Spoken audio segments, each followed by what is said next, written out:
Good afternoon and welcome to the DFS Army YouTube channel. I'm Razzle11 and you can find me on X at Razzle11Grinds. I'm here to take a look at some pitching for tonight, the 7th of July. It is Tuesday. We do have a 9-game main slate ahead of us this evening. I do not believe we have a whole lot to worry about from a weather standpoint, so we get to take pitching for what it is. A reminder that this is a first look at the pitching options on the slate, and I will be looking at DraftKings as that is where a majority of my action is. If you play in FanDuel, cut my pool in half or so. Pricing isn't quite as tight. You don't have to be as creative. It allows you to get stacks you want with an upper tier-ish pitcher. Now, also a reminder, the goal here is to trim the list down. Tonight we have 20 guys listed here. 2 openers, 2 long relievers. And then, what is that? 16 other starting pitchers. So the goal is to trim down that list, kind of cut out the fat, so to speak, around the edges, and then give us a list of guys to focus on to help trim it down even further after that. My final player pool or pitcher pool is available to the members of DFSArmy.com. But let's just jump in game by game, kind of go through and figure out what we're looking at. Philly heading into Cincinnati. Zach Wheeler, one of my favorite pitchers in all of baseball. Just super steady, coming off of a rough performance, but yet he still struck out 10, which is a season high. The strikeouts were the big issue for me coming back from thoracic outlet syndrome surgery. It's one of those surgeries that has had some issues with starting pitching. His strikeout range is kind of all over the place. We're not used to seeing that out of Zach Wheeler, but still, I think he's a pretty good pitcher to use. There's plenty of K upside in this matchup. There is some volatility. There's some power upside to Cincinnati. Zach Wheeler's generally been pretty good at keeping the ball in the ballpark in his career. He's been even better on the road so far this season than at home. His K numbers do take a little bit of a hit on the road, but I think that's just more of a variance thing with his return, like I mentioned about strikeouts. On the other side, Andrew Abbott, not somebody I'm interested in. He was decent against Philadelphia the first time he faced them. Just 3 strikeouts, though, 3 walks. Don't really love the upside. Don't really like the ballpark for him either, so I much prefer the Philadelphia side in this game. Kansas City and the Mets. I don't believe I'm going to either pitcher on this slate. Could Lugo go out there and put up an SP2 type performance? Maybe, I guess. His overall numbers on the road haven't been very strong. 7 home runs allowed in 40 innings seems like a higher number considering just 5 and 56 at home. It's not that I'm afraid of the Mets bats. I just don't know that Lugo is capable of doing enough for us tonight. Kodai Senga, I have not heard the official announcement that he is starting for sure. It's speculative. Pitched out of the bullpen 4 days ago. 44 pitches. He's probably fine to start normally. He's just been really bad as a starting pitcher. I thought he was going to be a really good pitcher in the major leagues, but that just hasn't come to fruition. Extended slump pitching wise, I just can't get there against Kansas City. So I think we can be off pitchers in that game. Boston and the White Sox. Noel Schultz is a guy that I've used a couple times this season. I like his future in the game. I think he's just got a lot of ups and downs to work through.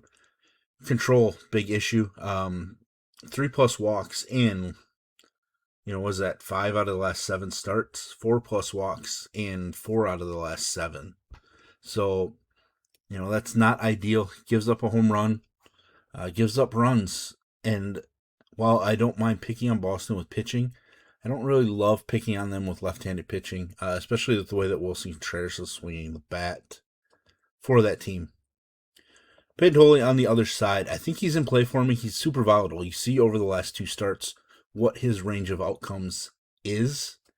Absolutely dominant against the Yankees, but we've also recently found out the Yankees have just been struggling for the last couple of weeks from an offensive standpoint. The White Sox can struggle, but they also can hit a bunch of home runs, and outside of that start 2 starts ago, like he had given up 5 home runs in the other 3 starts around that. So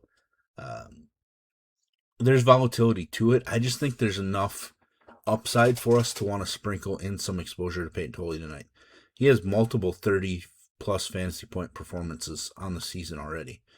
2 of those against the New York Yankees. 1 against Detroit as well. So having 3 games with upsides into the 30s definitely tells us that he always has 30-plus in his range of outcomes pretty much any night of the season. Cleveland, Minnesota, probably a decent spot to take pitching. Taj Bradley, coming off of a phenomenal start against the Astros, was really good against the Rockies as well. Started the season out super hot, kind of fizzled for a little bit. Kind of the story of his career in the majors with the Rays, too. Showcased big-time upside, and then he would fizzle for a little bit, come back, flash that upside again, kind of fizzle out. But his numbers at home have been phenomenal. It's just not picking up wins. It's the only, rough thing, and that's the issue with the Twins. Their bullpen is so bad. A home run every basically 12 and a half innings at home. Pretty elite home runs allowed rate when pitching at home. So I am definitely interested in Taj Bradley against a weaker Cleveland lineup. On the other side, Joey Cantillo. 2 and 3 starts ago was phenomenal. Wasn't too bad last start. It's just the walks jumped up. If he can eliminate those walks again, then he's fine. I don't mind using left-handed pitching against the Minnesota Twins. Now, he is pitching on the road where he is not as strong. But still, I think he's decent enough for us, given that our options tonight aren't the best outside of, at the top. I do think we can use Joey Cantillo. Milwaukee, St. Louis, game 1 of the doubleheaders going on right now. I am debating using Robert Gasser. I'm not sure that I'm going to get there, but he is somebody that's on my short list to decide upon. His last start wasn't the best after 2 in a row of pretty solid performances. 5+ strikeouts in 5 straight starts. It's a pretty good stretch for him. I think the overall St. Louis lineup is struggling enough that he could be in play. But Jordan Walker still swinging it pretty well. Evan Herrera, I know, homered in game 1. I think he has a home run off of Gasser in the past as well. He just might be a pitcher that gets squeezed out of my pool, but he's somebody I want to dig into a little bit more. The other side, Hunter Dobbins, I don't really think he's much. Had a decent start against Cincinnati a little over a month ago, but his other performances at the major league level this season are just so-so. I just don't think we need to go there against the Brewers this evening. Texas and the Angels. Interesting pitching matchup in this one. DeGrom could put up 30. He also put up negative points against the Angels earlier this season. Negative 4.6. He's really all over the place. His numbers at home are phenomenal, especially compared to some of the road stuff. So I'm interested. Obviously, like, the increase in home runs allowed is really frustrating for a guy like DeGrom, but we tend to see that out of power pitchers as they get a little bit older. They're willing, to attack, and if they make a mistake, it leads to a home run. But that's kind of normal. These guys don't really want to walk anybody. He has 20 walks allowed in 17 starts, so that shows you he's just going to attack. We do know the Angels strike out a ton, but they do have some power. Some surprising, like Zach Neto just seems to own DeGrom somehow, at least when he makes contact. I think he has like a 40% K rate, but then 4 extra base hits of his 5 hits, a couple of home runs. Just a weird matchup, but DeGrom certainly worthy of strong ownership from us tonight. On the other side, Jose Soriano. He's all over the place, nowhere near the same pitcher he was at the beginning of the season, but we predicted that, right? Like, regression is a real thing, and it's jumped up and shown itself pretty solidly. Now, he has been at his best when on the road so far this season. His K numbers go down, but his walk rate drops, home run allowed rate goes down slightly, if I could speak. Um, the overall Texas lineup is weak enough, right? Like they're missing Corey Seager, missing Wyatt Langford, a couple names pretty important to their success. So there's probably some upside for Soriano tonight. I'm going to utilize him, but I don't want to be super invested. I haven't looked at what his projected ownership is yet. But if he's somebody that turns out to be popular, then I'm a little more worried because, yeah, he can blow up. But as I say that, I look over on my other monitor, and he's right now projected sub 6% on DK. At that number, I'm certainly interested. Arizona, San Diego, no interest here. Brito's making his return from internal brace / Tommy John surgery. Looked good in the minors in his rehab starts. Not big K guy, though. So, as much as I don't mind picking on Arizona, even though Walker Buehler blew up in our face last night, I just don't want to get there. I don't really know, like, is German Marquez only going to throw one inning? Is he going to go to 3 to 4 innings? Is it more of a piggyback situation, really, between the two? I really have no idea, so I'm just going to pass on them. The other side, Zach Gallen, I think I've said it numerous times now, I miss the old Zach Gallen. He's currently a Zach Gallen version that I cannot play. Toronto, San Francisco in my favorite ballpark for pitching, basically every slate that they're on. Surprisingly, McDonald's been worse at home this season. But he's taking on a Toronto team that's struggling offensively. They don't strike a whole lot, but they have been striking out more over the last week to 10 days.